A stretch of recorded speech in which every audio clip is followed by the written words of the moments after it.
Hello，大家好啊！我哋係 JJM，今次我哋去土耳其自由行啊，總共會去10日9夜。我哋選擇咗喺北京轉機，咁當然係因為價錢平嘛。等轉機時，我哋會先去天壇，然後就揾啲北京地道菜食晚餐。不過我哋喺酒店搭滴滴出嚟天壇嘅時候就好塞車啊！原本40分鐘嘅車程，塞車塞咗個半鐘，搞到我哋去到售票處嘅時候已經5點半啦。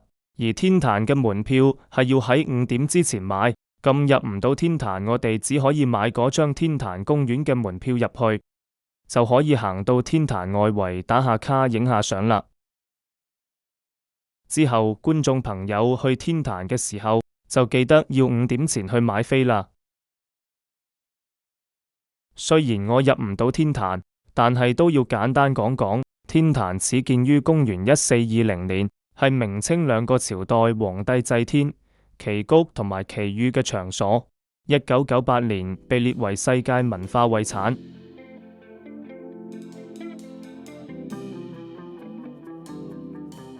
去程我哋揀咗搭中國國際航空，喺北京轉機時間超過6小時，就可以申請免費嘅中轉住宿，而且係包埋免費接駁巴士去酒店嘅。如果下次搭中國國際航空轉機嘅朋友仔又有需要去酒店休息下，就記得喺出發前去中國國際航空官方網站申請。影片入面行緊天壇公園嘅時間，我講下我哋今次旅遊嘅重點土耳其嘅行程啦。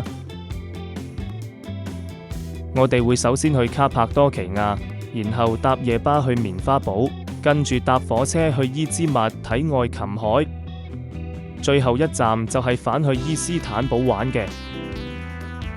仲有時間我就講一講我去完土耳其呢個地方旅遊，我覺得都幾值得，認識咗土耳其嘅文化同歷史，了解咗佢哋對生活嘅態度，係一個好好嘅體驗嚟嘅。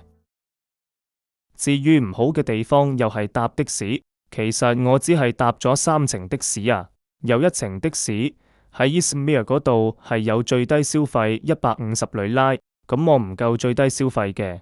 我俾咗200里拉佢，佢係扮唔識聽，想唔找錢。另一次就係我喺伊斯坦堡機場搭去酒店嗰一程啊。我落車時其實睇咗一眼，車費係2000里拉嘅，咁跟住我俾50歐元佢，我估計佢會找5歐元或者300里拉，因為跟兌換率其實都係41到42歐元啫。但係佢又唔想找錢咯。呢兩壇嘢都要同個的士佬去嘈，先肯找錢俾我哋，真係好影響心情同埋浪費時間噶嘛。所以建議大家冇特別需要就唔好搭的士。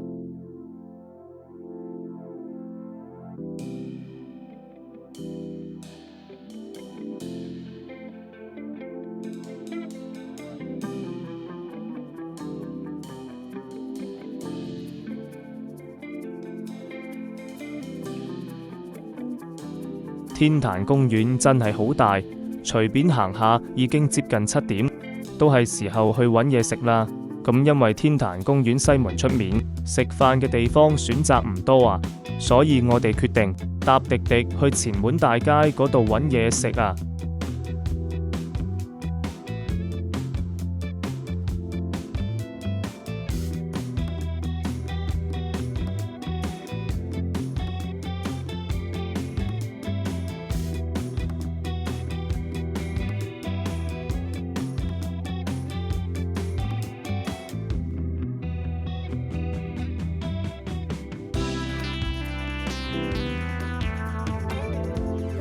咁最後我哋就揀咗一間叫做前門涮肉嘅北京地道涮涮鍋嘅餐廳。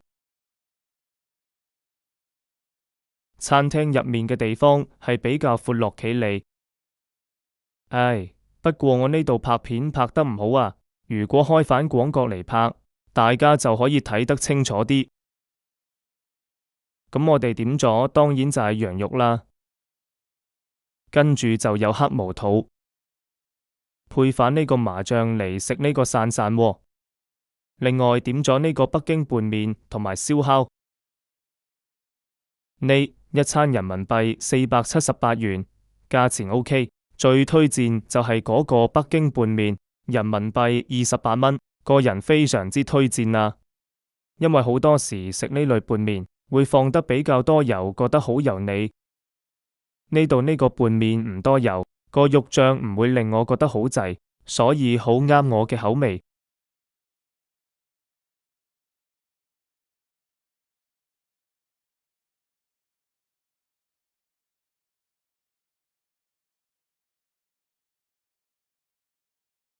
食完飯之後，我哋就搭飛機去土耳其啦。我哋去到伊斯坦布爾，就係直接轉搭內陸機，飛去內夫謝希爾機場。大部分去卡帕多奇亞嘅遊客都係飛呢個機場㗎啦。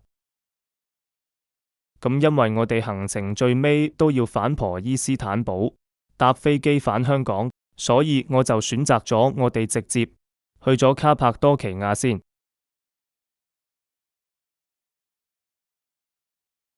咁去到呢個內夫謝希爾機場，就仲要搭多一程 shuttle bus 先可以去到啲鎮度。shuttle bus 呢度如果最簡單，就應該係搵返酒店或者民宿，幫你去 book 定啦。咁如果冇 book 到，好似我咁啦，亦都唔需要擔心，因為行到出去個停車場，就已經好多接駁巴士喺度等客。咁價錢嗰度，佢亦都有一個牌凍咗喺度，講明去邊個鎮係幾多錢嘅。嗰啲接駁巴士嘅司機都唔會亂咁收錢，你只需要行埋去問佢有冇位，佢就會載埋你。接駁巴士係直接去到酒店，去到格雷美鎮，大概半個鐘度啊。我好彩啲，我第二個落車可能就快啲咯。如果輪到最尾嗰個，因為有10幾個客，後面嗰啲可能就40-50分鐘咯，我諗。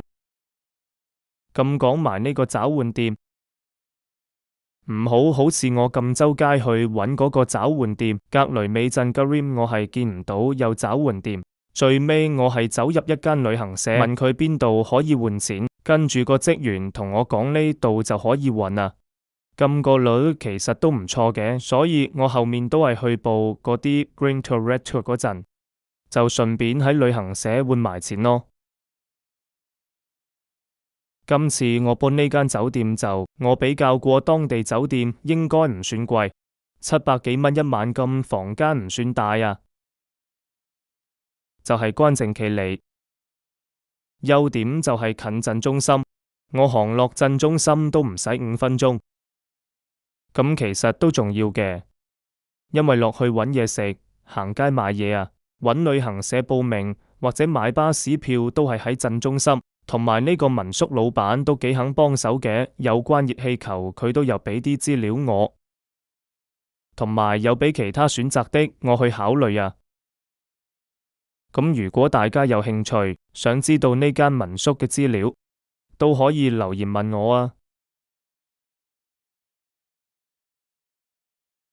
跟住我哋休息一陣，又跟住出去食飯個 lunch 啦，就揾咗呢間土耳其菜嘅餐廳去食，因為土耳其菜主要都係烤肉啊、麵包、pizza 啊，都係食呢幾樣嘢啊。開頭有新鮮感，其實都唔錯嘅，但係款式唔多，食多幾日就可能會有啲悶咯。如果愛貓人士去土耳其玩，就應該都玩得幾開心，因為周街有好多貓，餐廳亦都好多貓，可以一邊食嘢一邊玩貓，一邊旅行一邊玩貓，其實都幾得意嘅。因為第一日我哋都搭咗10幾個鐘飛機啊，比較攰。夜晚我哋就冇出去食飯，亦都冇出去玩，係瞓死咗。第二日我就比較早起身，但係冇熱氣球坐啊嘛，我就出去鎮中心行咗一圈咯。咁順便街拍一下，趁住冇乜遊客嘅時候影下相。喺寧靜嘅早上，欣賞下 Cappadocia 獨特嘅地貌、外形奇特嘅石頭、石屋同洞穴酒店。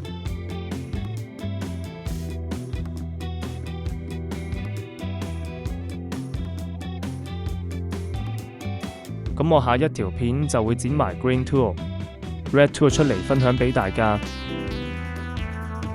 希望我今次土耳其嘅影片可以幫到大家準備你哋下一次嘅土耳其旅遊。如果大家對土耳其旅遊有疑問，可以留言問我，我會盡力去解答。記得 like 呢條片同 subscribe 頻道啊！再見。